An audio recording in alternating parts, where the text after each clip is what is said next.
अस्सलाम वालेकुम नाज़रीन, क्या हाल है? तो वैसे ठीक है। मैं तारा होस्ट जमशेद ब्लॉग तो पे ब्लॉग टीवी जिन्हें सारे चैनल सब्सक्राइब नहीं किया अपने चैनल जरूर सब्सक्राइब करो, लाइक करो तो दोस्तों शेयर करो। आज अस तौर गिन के हैं प्योर नीली रावी का खूबसूरत तोहफा त्रीजा सू मंझ त्रीजे तो चौथे सू मंझ गवाल का बेहतरीन तोहफा खूबसूरत हवाने नाल ताज़ा सूई 10 तो 12 दिन दी ते मौके दे 12 लीटर दुध खूबसूरत हवाना खूबसूरत थना दे फासला ते खूबसूरत हाइट ते वेट नाल।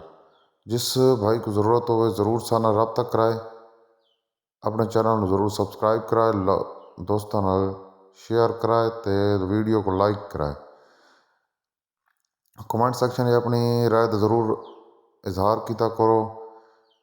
छोटी बहुत ही खूबसूरत खूबसूरत हाइट वेट नाल खूबसूरत बॉडी स्ट्रक्चर ते खूबसूरत मिल्क कैपेसिटी नाल। जिस भाई को ज़रूरत हो चैनल ते नंबर शो होंदा पे उसी वीडियो के डिस्क्रिप्शन मौजूद है नंबर। जिस भाई को ज़रूरत हो साना ज़रूर रब्ता कराए।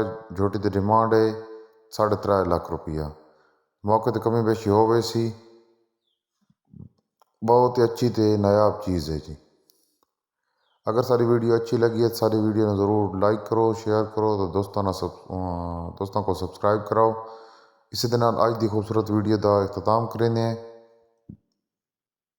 पाकिस्तान जिंदाबाद, पाक फौज पाइंदाबाद।